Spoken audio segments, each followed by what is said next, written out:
Bismillahirrahmanirrahim. Alhamdulillahirrabbilalamin. Wassalatu wassalamu ala Sayyidina Muhammadin wa ala alihi wa sahbihi wa barik wa salim.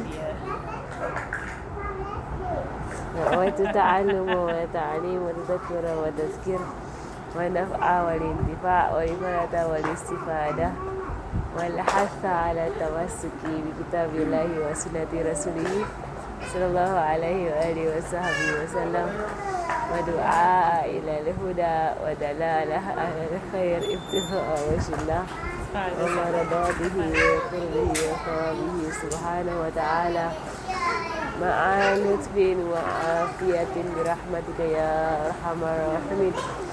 Allahumma la sadaka al-ilma laduni wal mashraba safi al-hani wa bighani. Allahumma la sadaka al-ilma laduni wal mashraba safi al-hani wa bighani. Allahumma la sadaka al-ilma laduni wal mashraba safi al-hani wa bighani. Sallallahu ala sayyidina Muhammadin wa ala alihi wa sahbihi wa sallam walhamdulillahi rabbil alamin. Amin. Alhamdulillah, min kitab Muhammad the Perfect Teacher, on the book Muhammad the Perfect Teacher, Insight into His Teaching Matters by Syekh Abdul Fattah Baghuddah. May Allah benefit us by him and by his knowledge in both abodes to where he has said, Amin. Keep the biscuit over there.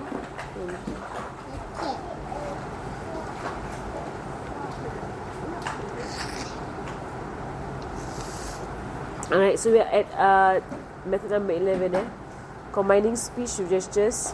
Rasulullah sallallahu alaihi wasallam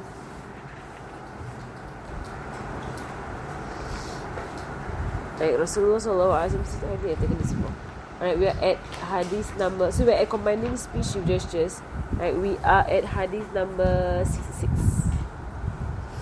Right, whereby Rasulullah sallallahu alaihi wasallam in his speech, right, it will always be that, and it is a way of most good teachers, that they will always use their hands, right, to gesture, right, as they speak, right, especially to illustrate a point. They would like do like this. For Rasulullah, we will show him and the one who looks after the orphan, they're like this, right, or he would speak about like we mentioned about the Hajj and the Umrah, like one within the other, so he interlocked his fingers, right, to show that they are all one is within the other. Right, so we are on hadith number 36. وفي حديث الثلاثة الذي تكلموا في المهدي الذي رواه البخاري والمسلم واللفظ للبخاري عن أبي هريرة رضي الله عنه فذكر فيه رسول الله صلى الله عليه وسلم عيسى بن مريم عليه السلام وغلام جريج الراهبي ثم قال كانت امرأة ترضع ابنا لها من بني إسرائيل فمر بها رجل راكب ذو شارة فقالت اللهم اجعل ابني مثله فترك ثديها فأقبل على الراكب فقال اللهم لا تجعلني مثله ثم أقبل على ثديها يمسه. قال أبو هريرة كأني أنظر إلى النبي صلى الله عليه وسلم يمس إصبعه ثم مر بأمة يجرر ويلعب بها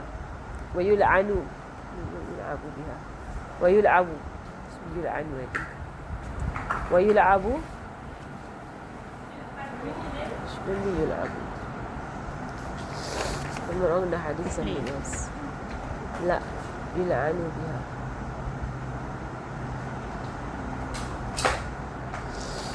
Alright, yes, right, should be يلعن بها ويضرب. فقالت اللهم لا تجعل بني مثل هذه فترك ثديها فقال اللهم اجعلني مثلها فقالت لما ذاك فقال الراكب جبار من الجبابير وهذه الأمة يقولون سرقتي زنيتي ولم يفعل وهي تقول حسبي الله ونعم الوكيل. Right, so this is a hadith, long hadith actually in Salihin, whereby Rasulullah sallallahu alaihi wasallam mentions 3 babies that spoke when they were in the cradle. Right, and of course there are more than 3 babies that spoke when they were in the cradle still. Right, but in this particular hadith, 3 are mentioned. Right, and they are, the first one is Nabi Isa alayhi salam. Right, we know from Surah Maryam that Nabi Isa alayhi salam spoke when he was in the cradle, in defense of his mother, Sita Maryam radiallahu anha. Right, Nabi Isa mentioned that he is the servant of Allah and he will be given the book and the wisdom, right, showing that he will be a prophet. The second person that also speaks about in the hadith is the baby in the story of Jurayj. Right, and Jurayj was a worshipper, right, but because he failed to answer his mother's call, and when they called him, right, the mother made a dua against him, which is all manifested, right, that the mother said, may you see the face of a prostitute. Right, which later on, a prostitute tried to seduce Jurayj, but Jurayj turned away. Then she went someone else, she got pregnant. Then she gave birth and she said to the people, this is the child of Jurayj, right, Jurayj's child. Right, of course, Jurayj didn't do anything, right, but he knew that it was the manifestation of his mother's dua against him when he didn't respond to his mother calling him. Right, so the story goes that Jurayj pokes the baby in the stomach, right, and asks the baby, who's your father? And the baby said, my father is a shepherd, right, not you, right, he's a shepherd. So so that is all the babies that spoke in the cradle. And the last one, right, is basically the shahid for this topic. Right, it is a proof for this topic. The last one is about a woman who was suckling her baby. She was breastfeeding her baby, right? And a man on a horse, right? So a man who had, who was rich, and he had status and whatsoever. He was on a horse, right? And he walked past the lady with the baby. And the lady said, oh Allah, make my baby like this man. And the baby left, and then the hadith it says that the baby left the breast. Right, the baby stopped sucking, and looked up at the man, and the baby said, oh Allah, do not make me like him. The baby speaks. Right, and then the Rasul, the baby went back to sucking the breast, and at this point he actually demonstrated. Right, he used his finger and he sucked on it. Right, he did that. Right, to show that the baby was actually really a parcel. Those parcels coming in. Parcel. So why the kitchen get it?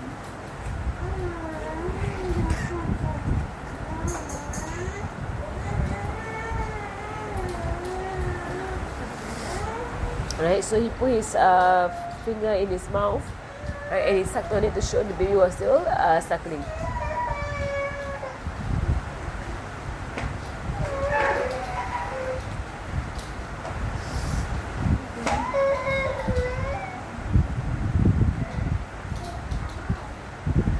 Zara, why? Water.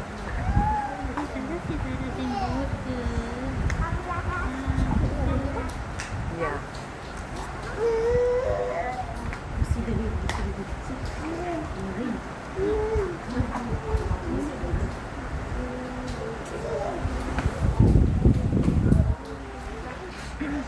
All right. Okay, so Saraswati he demonstrated by putting a finger into his mouth to show the suckling, right? And then the story goes that then a woman, a slave girl, was running past and people were actually hitting her. And I don't think it was Yula Abu, it's Yula Anu. Right? They were cursing her. Right? They were cursing her and they were hitting her. Right? And they were saying to her that you have stolen, you have committed zina. Right? And all she's saying is Allah is enough for me, Allah is enough for me. And He's the best of those whom I trust. And she didn't do any of whatever they accused her of. So when Rasulullah sallallahu alaihi wasallam, right, was telling the hadith, right, the mother said, oh Allah, don't make my child like this woman. Right, and then the child stopped sucking on the mother, and the child looked up, and the child said, oh Allah, make me like this woman. And then the mother asked the child, right, why? When you saw the man of status and money, right? And I made dua to Allah subhanahu wa ta'ala to make you like that person.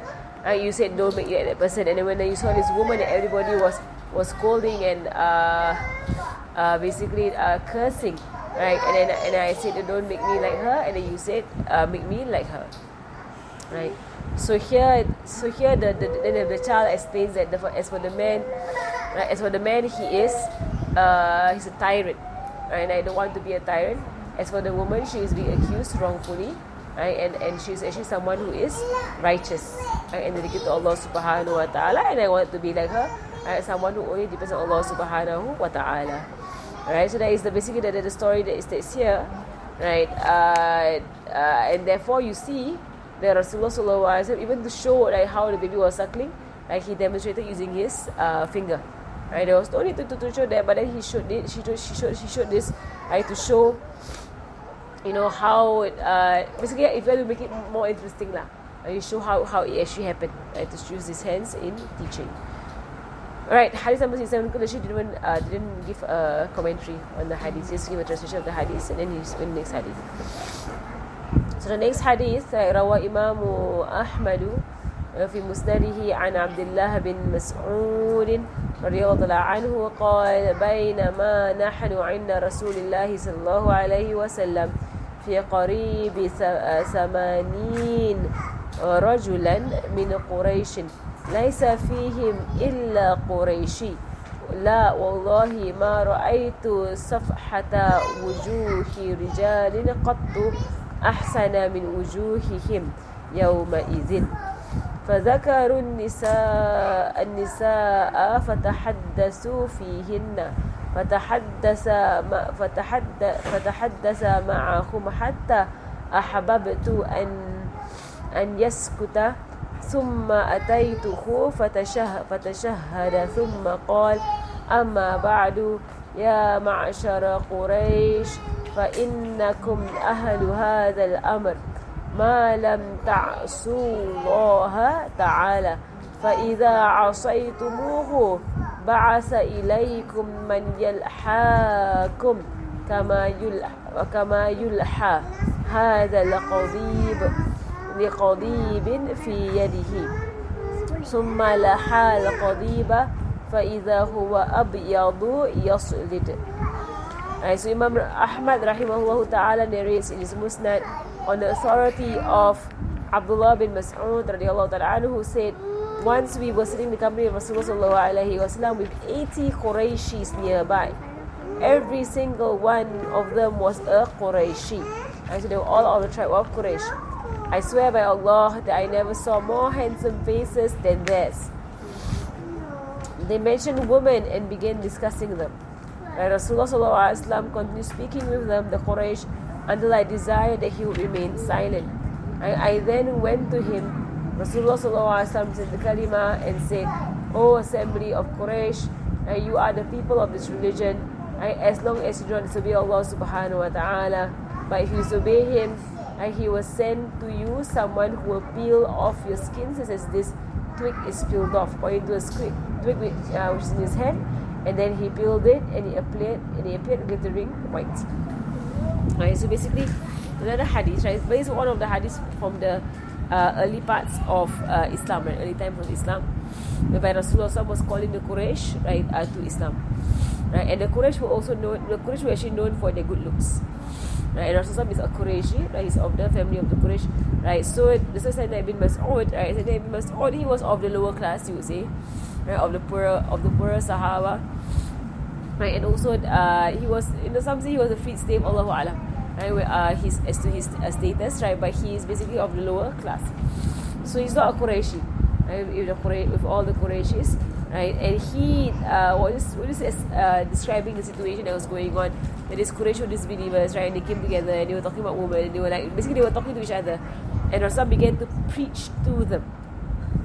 Right, began to preach to them, but the way they treated Rasulullah was not in a very nice manner. So Sayyidina Ibn Mas'ud here says, I decided that he would remain silent, right? Meaning that it was like, in a way whereby he was talking to them, trying to do da'wah to them, right? But they were basically disrespecting him, right? And they were talking about all other things, right? In a way whereby to the point Ibn Mas'ud was like, if only he didn't, try to keep talking to them. because they were very disrespectful to Rasulullah sallallahu alaihi wasallam. And eventually he said the Shahada, and he said to the Quraysh, right, that you are the people of this religion, right, as long as you do not disobey Allah subhanahu wa ta'ala. If you disobey him, then people will peel off your skin. That means they will conquer you, right? It means they will conquer you and they will take over you, right? As how this twig is peeled off, and he showed it by means of demonstration. Right, so basically the shahid here, again, the proof in this hadith is by demonstration. Right? He used a twig to demonstrate, right, peeling off the skin of the twig. The next hadith, so all of these hadiths, like actually the explanation is very deep and very like a lot to be said about the hadith, right? But the Shaykh basically is focused on the learning or the teaching method that's in this hadith.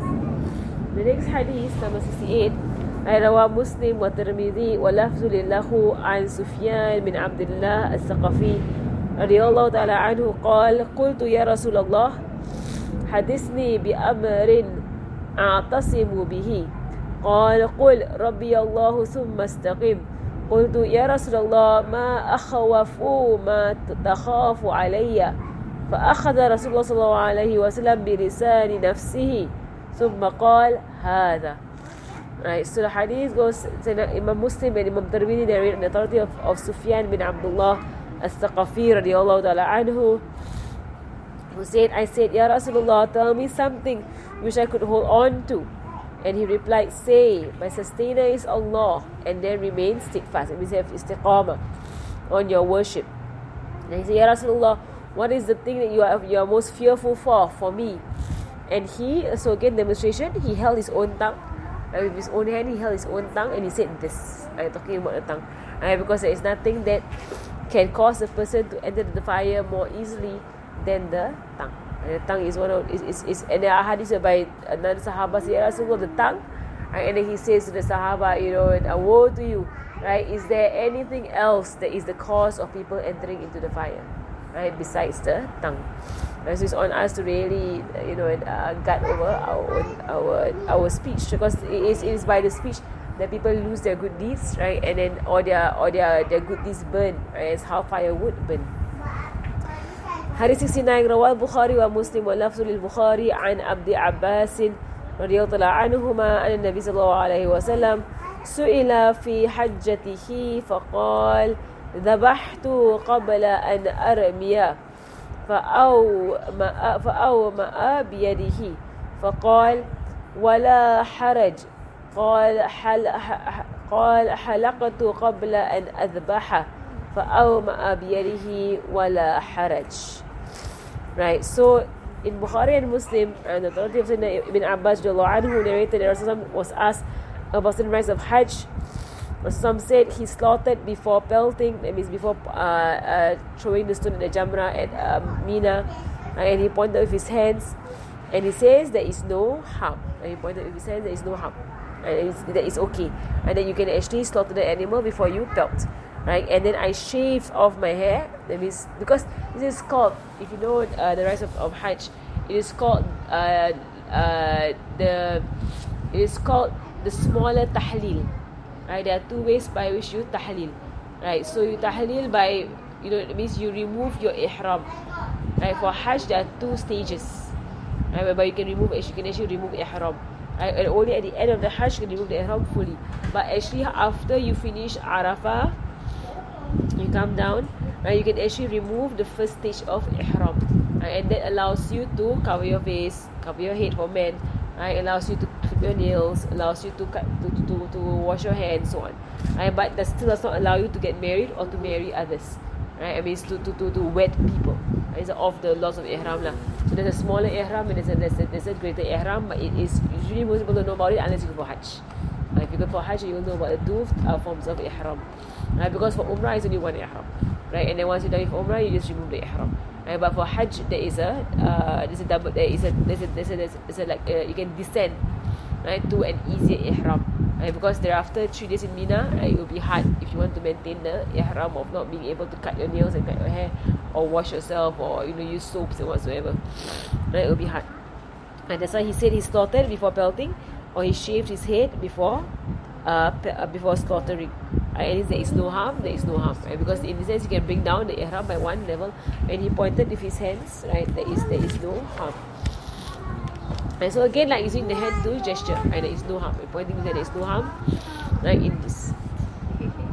So Hadith 70, right? And some of it says that he points with his to his head, with his slaughtered, right? Or he points to his head. And just to show that there is no harm in doing so.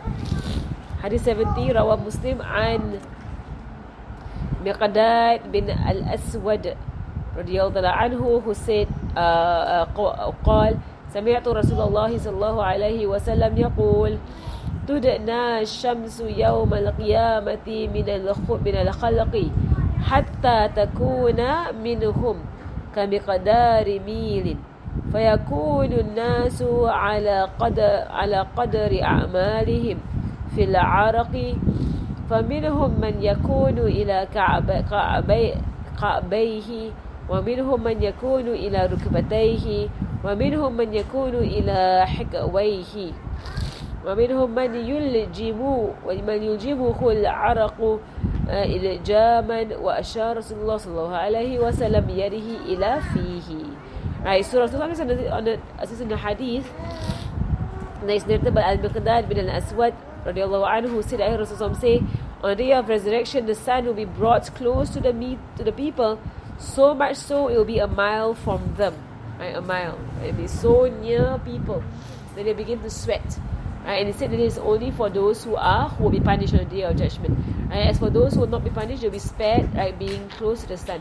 So it's not so this kind of hadith, don't misunderstand that it is for everyone. I don't think it's for everyone. It's only for those, right, who are to be punished on the day of judgment. It's the same thing about the hadith whereby everybody will be raised naked.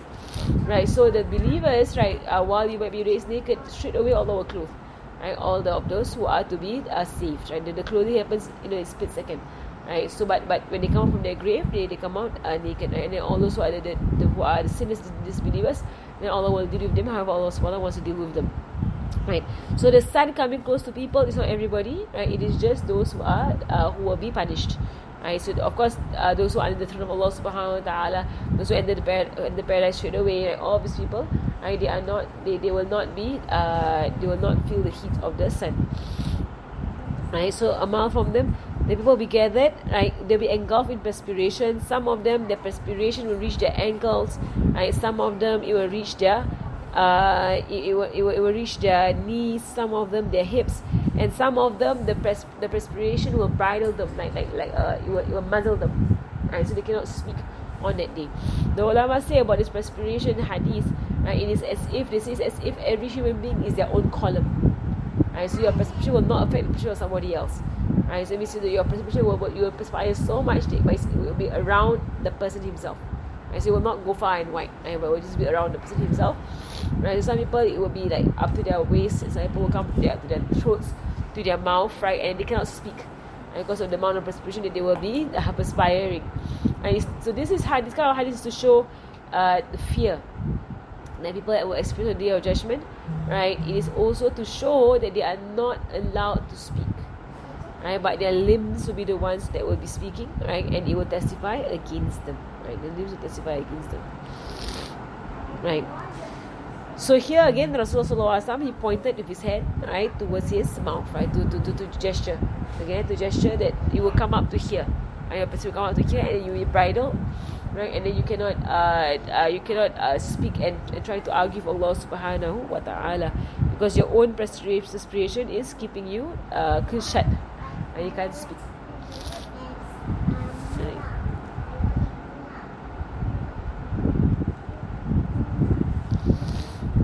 Okay, number 71. روى الهيثمي عن عقبة بن عامر رضي الله عنه قال رسول الله صلى الله عليه وسلم تدنو الشمس من الأرض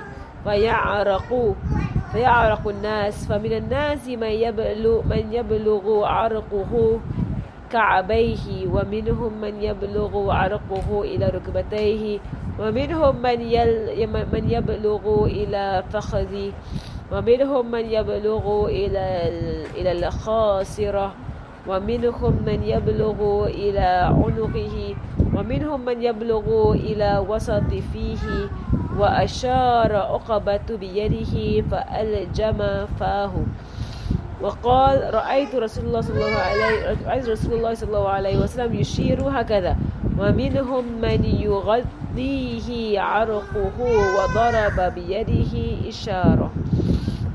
Right. So the similar hadith whereby Al-Haythami narrates on the authority of Uqba bin Amr who said Rasulullah sallallahu alaihi wasallam said the sun will come close to the earth and the people will begin to perspiring. Right, there will be those whose perspiration will reach their ankles. Right, there will be those whose perspiration will reach their knees.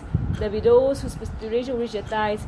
There will be those whose perspiration will reach their hips, and there will be those whose perspiration will reach their necks, and there will be those whose perspiration will reach the center of their mouths. That means it will muzzle them. And from at this point, Uqba used his hand to seal his mouth. Right. So when it say pointed with his hand, it's not really mean pointed. Yeah. It means gestured. It actually means gestured. Right? Whenever you see the word pointed here, it's actually an off translation. Right? It means gestured. He gestured with his hand and sealed his mouth. And he then said, I saw Rasulullah sallallahu alaihi wasallam pointing like this. That means gesturing like this. And not pointing, but gesturing like this. Right? There will be those whose perspiration will completely cover them. And he then gestured with his hand above his head.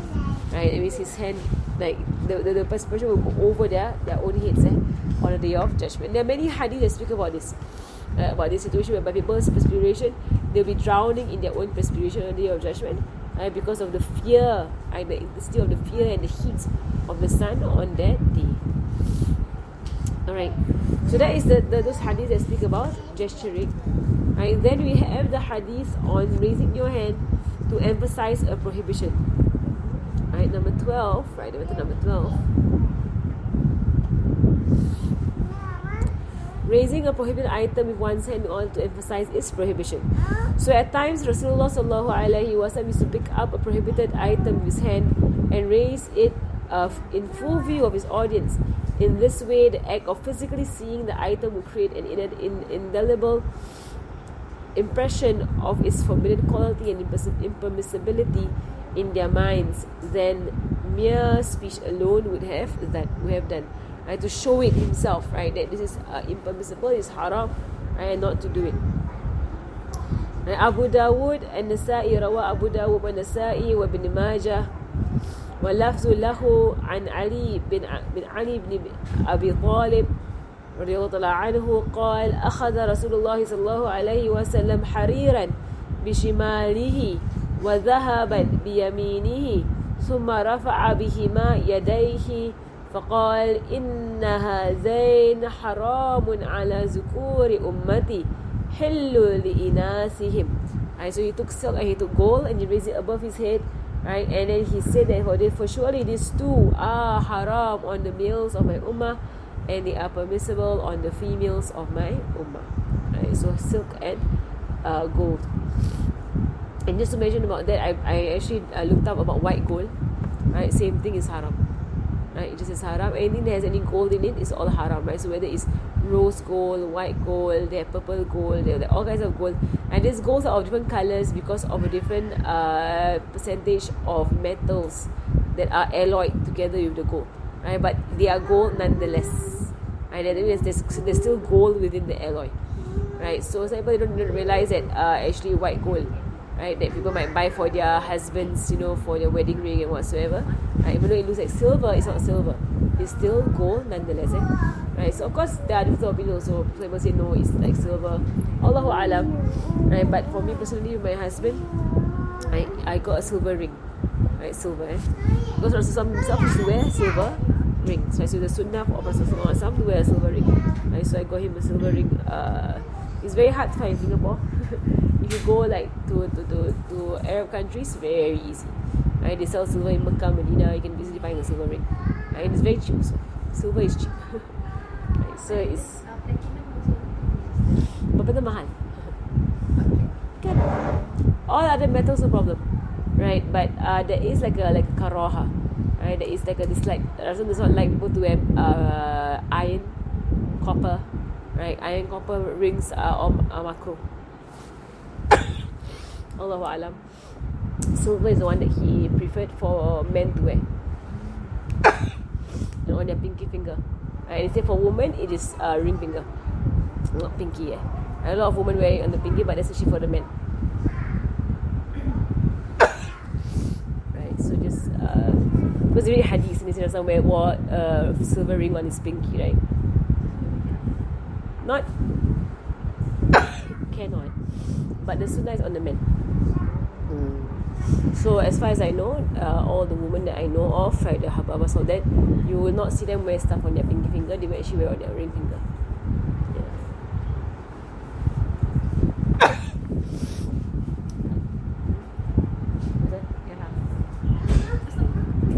I don't have to say for illness.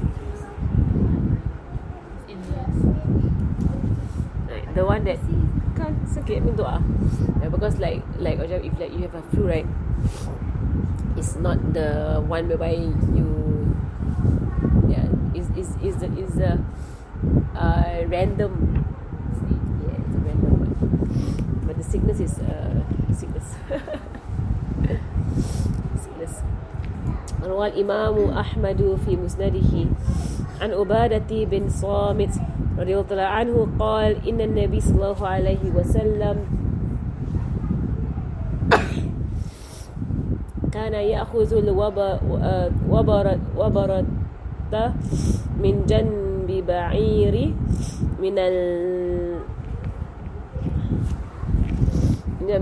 المغنم فيقول ما لي فيه إلا مثل ما لأحدكم منه إياكم والغلول فإن الغلول خزي على صاحبه يوم القيامة أد الخيط والمخيط وما فوق ذلك وجاهدوا في سبيل الله تعالى القريب والبعيد في الحضر والسفر فإن الجهاد باب من أبواب الجنة إنه لا ينجي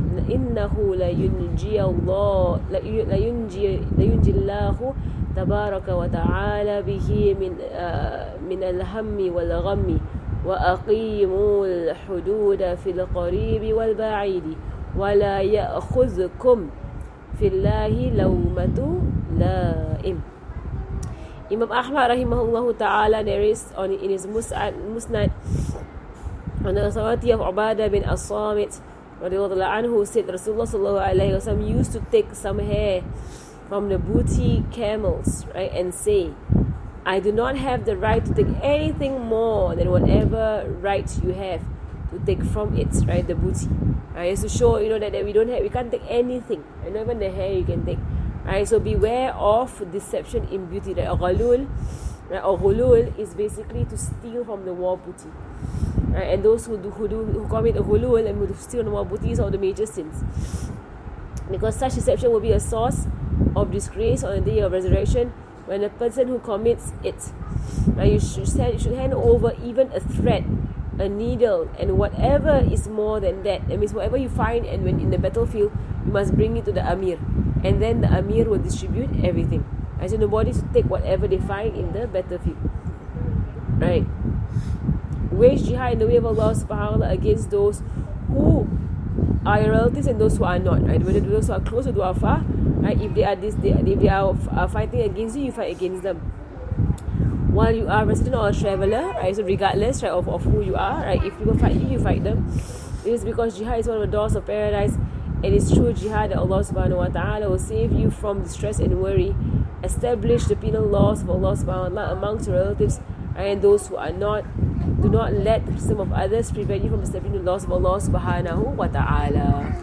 Right, so this entire hadith, so it's a long hadith, and it speaks first and foremost about the booty of war. The booty of war in the law of Islam, right, if there is a proper jihad or a valid jihad that happens between believers and disbelievers, right, and the booty of war is to always be given to the Amir, and who wants to take the booty of war. right? Whereas if there is like fighting, like now we see today, in our time today, whereby it's not, commanded by a proper Amir, a proper Khalifa, right? It's not also, something that is sacred, right? Then there is no booty, so booty of what to be spoken about, right? And even Rasulullah himself, right, will not take the booty of war, right? But they'll collect all of it and they will distribute thereafter in accordance to the laws of distribution. Right? So even a thread and a needle you cannot take, right? And basically he used his hands right, to show the hair of the camel. Right? He took some hair of the camel and like that, not plucking the hair, he just held it. Right? He says that we're not even allowed to take this amount, right, from the booty of the war without proper distribution. So even the hair of the camel, so he used his own hands to show. Right? You can't take like this also. Right? You can't take any of this, right? Because it is haram. Right? There is a hadith whereby there was one Sahaba going through after a battle, and they came across a man, right, who was killed in the battle, and then some of them said, "Oh, how lucky is he died a martyr." And Rasulullah said that you don't know, right? For surely I see him in the fire right now, right? He's in the fire because of some thing, right, that he stole, right, from the booty of the war. Right? He stole this from the booty of the war, so therefore, even though he died in the war, he's not a shaheed, right? Because he stole from the booty of the war. That's why the hadith goes where Rasulullah says, and go for jihad, right, for Allah's sake. And don't have favoritism and don't be biased. So if it's against your own family, it's against your own family. If they choose to fight, with you, right? And be just in Allah's laws. So even the hudud laws, even if it's your own family, be just. Right? Never allow your inclinations towards your family, right, to cause you to be clouded in your judgment, right? And don't care what other people say. Right? Because people might say, "Oh, how could you judge that way against your own family?" Right? But as believers, right, you are just lah. Right? You be fair to your family, you're fair to your family. You be fair to the people, you're fair to the people also. Alright.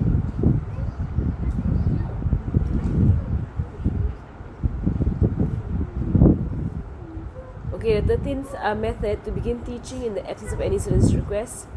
Many a time Rasulullah SAW used to begin teaching his Sahaba without being asked by them about anything. Right? So he will just begin to teach them because he don't know what they don't know. So he will begin to teach them, right, what they what is important for them to know. This was more so with regard to important matters which all people are not aware of until questioned about them. Rasulullah would thus address the doubts of his Sahaba before these developed in their minds, resulting in evil consequences. It means he preempts. Right? He preempts what they might not understand, what they might know. He will actually teach them first. So when they see the situation, right, then they know what to do. Right? So in this narration, Rawah Bukhari wa Muslim an Abi Hurairah radhiyallahu anhu قال رسول الله صلى الله عليه وسلم يأتي الشيطان أحدكم ويقول من خلق كذا وكذا حتى يقول له من خلق ربك فإذا بلغ ذلك فليستعذ بالله ولينتهي. So Rasulullah says, and this is the hadith on Aqidah, and the shaitan will come to a person and says, who created such a thing? Right? And he will bring back the entire discourse. Like, who created the sky? And who created, who made this pen? Okay, the one who made the pen, right? The manufacturer. Who made the manufacturer? Right? And then Allah. Then goes to who made Allah? Right? Then that is how shaitan will do it. I will bring question. I will bring back to Allah subhanahu wa ta'ala. Then he will say, then who made Allah? Or who created Allah subhanahu wa ta'ala? There are some things that when you reach that stage, you say, A'udhu billahi minash shaitanir rajim. Or shaitan who is making you go towards that state, that situation. A person should refrain from such thoughts and seek refuge in Allah subhanahu wa ta'ala to repel them. You should realize shaitan aims to corrupt his religion and his intellect by such whispering. A person should therefore strive to repel and prevent them and occupy himself in other thoughts. And it's all of Aqidah. Alright. So he mentioned this thing first before the Sahaba even get the kind of situation, because of how serious it is. Right? So especially if you're teaching fiqh, right? Teaching fiqh, teaching Aqidah, I mention all possible scenarios.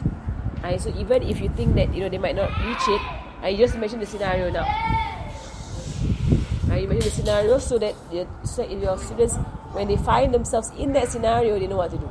So if you see that whenever I teach fiqh, I will always mention like all the different types of jama'ah problems that might happen. Any type of the mistakes a person might make. All possible situations that can happen in jama'ah, we will mention. So I won't just say, okay, of the conditions of jama'ah, you must not precede the imam by 2 rukun or be behind by 2 rukun. And I continue. I won't do that. I will say the condition, then I'll give you the different situations on it or scenarios as to how this could happen. Or same thing like in prayer you're not supposed to eat. Right? So of course I always stop there and I continue because everyone knows you're supposed to eat in prayer. But how could it possibly happen? Right? Your mucus, right, your phlegm, right, and all the other ways of food stuck in your teeth or whatsoever. Right? So we will give you different scenarios, right? Or sick, or if you're sick, or what to do. Right? So as to illustrate for you what you are not going through right now, right, but there's a possibility of you going through it. Same thing with Aqidah. Aqidah, whenever we explain the sifat of Allah subhanahu wa ta'ala, the sifat, they will explain, okay, what do some people say of the atheists, of those who have left Islam, of those who have, what are their arguments? So you go into their arguments, and from there you use the sifat of Allah subhanahu wa ta'ala to actually counter what they say in their arguments. Right? So before people actually hear the arguments of the atheists or whatsoever, you bring it forth. Right? And then you tell them what's the answer, right, from our own aqidah, from our own understanding. And that is one of the ways of Rasulullah sallallahu alaihi wasallam. وفي رواية عند مسلم وأبي داود والنسائي عن أبي هريرة رضي الله عنه أيضا قال رسول الله صلى الله عليه وسلم لا يزال الناس يتساءلون حتى يقال هذا خلق الله الخلق فمن خلق الله فمن وجد من ذلك شيئا فليقل آمنت بالله. وفي رواية ثانية فإذا قالوا ذلك فقولوا الله أحد الله الصمد لم يلد ولم يولد ولم يكن له كفوا أحد ثم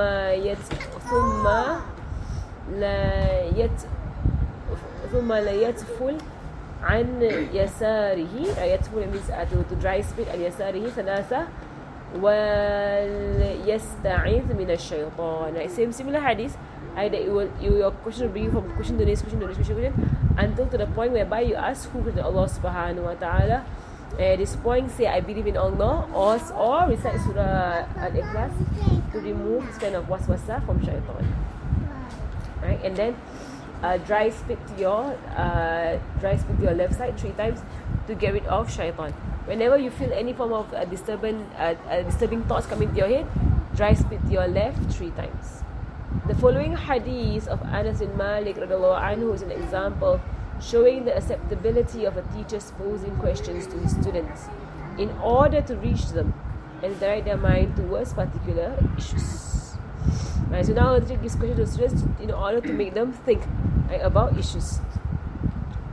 So here, Hadith 76, عن أنس بن مالك أن رسول الله صلى الله عليه وسلم خرج حين زاغت الشمس فصلى لهم صلاة الظهر فلما سلم قام على المنبر وذكر الساعة وذكر أن قبلها أمورا عظاما ثم قال من أحب أن يسألني عن شيء فليسألني عنه فوالله لا تسألوني عن شيء إلا حدثتكم به ما دمت في مقامي.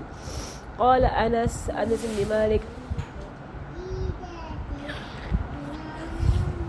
فأكثر الناس البكاء حين سمعوا ذلك من رسول الله صلى الله عليه وسلم وأكثر رسول الله صلى الله عليه وسلم أن يقول سلوني فقام عبد الله بن حذافة فقال من أبي يا رسول الله قال أبوك حذافة.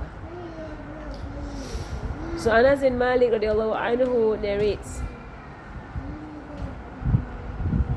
that Rasulullah ﷺ came out one day after midday and led the people in Zuhur prayer. After finishing the prayer, he stood on the pulpit and he spoke about the final hour at length. That means it's a long hadith where he spoke about the day of judgment at length. He mentioned the mighty events, right, that would take place before the final hour. Right, then he says, whosoever wishes to ask me anything should do so. By Allah, I will certainly tell you whatever you ask of me as long as I am standing here. Right, so here, one thing the ulama mentioned, why does Rasulullah SAW, what is the benefit of Rasulullah SAW always talking about the final day and the final hour? Right, because all of us, we know that before, even if we don't meet the final hour or the final day, right, we will see our death. And our death is our qiyamah. Right, basically, our death is the final hour for ourselves, right, because you die. Right, so, and also when it comes to the signs of the final hour, you can't change the signs. These are all prophecies. Right, they will happen. Nobody can actually change the signs of the final hour. Right, if or something there are going to be skyscrapers, there will be skyscrapers. Right, if he's going to say, metal will talk. Right, there's going to be all kinds of signs at the end of the day, but that is not the point. Is not to change the signs. Right, nor is the point trying to figure out when is the hour, because we know all of these things is not possible for a human being to know. Right, but the point, why Rasul mentions all the signs of the hereafter, or the signs of the end of times, is so that we avoid the signs. It means you can't stop them from happening, but you don't go and engross yourself with the signs. Right, that means stay away. Right, that means all of these signs of the end of times are bad indications. Right, so when you see these things, try your best to actually limit them, right, or stay away from them. That's why the signs are being told to us. The signs are basically undesired things that will happen to us at a time whereby majority of human beings will be involved in. Right, so for us to actually stay away, because the signs are mentioned are actually in the form of warning, right, to human beings not to be involved in these things. Right, and then so at this point, as a teacher, he told them, ask me questions. The people began to cry profusely when they heard the words of Rasulullah, right, thinking that he's going to die away soon. Right, they were all thinking he's going to die away soon, he's going to pass away soon, he will die, right, because he kept saying, ask me. Right, and he kept saying, ask me, to the point that whereby Abdullah bin Huzaifa radiallahu was stood up and asked, who is my father? And he replied, your father is Huzaifa. Right, so the point whereby they wanted to just obey Rasulullah, because he kept saying to them, ask me questions. What you want to know, you just ask me right now. Right, so some of them ask questions just to obey Rasulullah in asking questions. So the reason for Ubadah bin Hudhafa asking this question is that when he used to engage in an argument with anyone, they would not address him by his father's name. Instead, they used to disparage him and pass judgment on his lineage. Right, so Hudhafa also had his own, his own motive as to why he asked the question. Right, because he wanted to know if really his father was Hudhafa. And Rasulullah affirmed for him, yes, your father is really Hudhafa. Because people used to not call him by his father's name, and that bothered him, right, as to whether or not he is really from his father or his mother conceived him from somebody else. Abdullah bin Hudhafa was one of the intelligent, noble-minded and brave mujahideen from the Sahaba. His full name is Abu Hudhafa or Abu Hudhaifa. Abdullah bin Hudhaifa bin Qais bin Adi al-Qurashi al-Sahmi. His mother was daughter of Harsan from the Banu al-Harith bin Manat, from among the early followers of Islam. He's Abu Hudhaifa, he's one of the early Sahaba. Allah embraced Islam during the early stages and was among the first emigrants, those who migrated. He was part of the second immigration to Abyssinia with his brother Qais bin Hudhafa. It is said that he took part in the Battle of Badr. Rasulullah also appointed him as leader of a number of military expeditions. He was intelligent, judicious and jovial person. Right. Rasulullah sent him an envoy with his letter addressed to Kisra, inviting to Islam. Kisra tore up the letter and Rasulullah said, may Allah tear up his kingdom, and when Kisra dies, that we know Kisra to replace him. And true enough, it happened. Right, so Allah caused the son of Kisra to kill him. Right, and this happened on the 3rd of Jumada 7 after Hijrah. Right, so here he mentions a few stories about Kisro and so on. But the situation is basically, right, whereby Rasulullah sallallahu alaihi wasallam, right, asked the Sahaba to ask him questions if they really want to learn from Rasulullah sallallahu alaihi wasallam. Okay, we'll stop there. I'm going to go and explain this part. Inshallah, next time I will. Next week onwards is Ramadan. So next week onwards we will be doing tafsir of the stories of the Quran. Right? Qasas al-Nabiyyin. It's a Qasas al-Haq. I have it, Omar. So we'll change our lessons to Quran because of Ramadan, in honoring the Quran. All of the classes will be changed into Quranic classes. But I will focus on the stories in the Quran. By Habib Omar. I'm reaching early, I'm so drowsy. Okay, any questions? Is there a specific book we should bring? Tafsir al-Quran. Bring the Musaf. Just bring the Musaf and then bring a notebook. Because it's all from his online lectures. Okay. Any questions? Okay, if there are no questions, we'll stop there for today. صلى الله على سيدنا محمد وعلى آله وصحبه وسلم والحمد لله رب العالمين. الفاتحة. أن الله يرزقنا خير المستعين ويصلي بقدم صلى الله عليه وسلم والأرواح معالمين ومشايخنا وذوي الحقوق علينا وإلى حضر النبي صلى الله عليه وسلم. الفاتحة.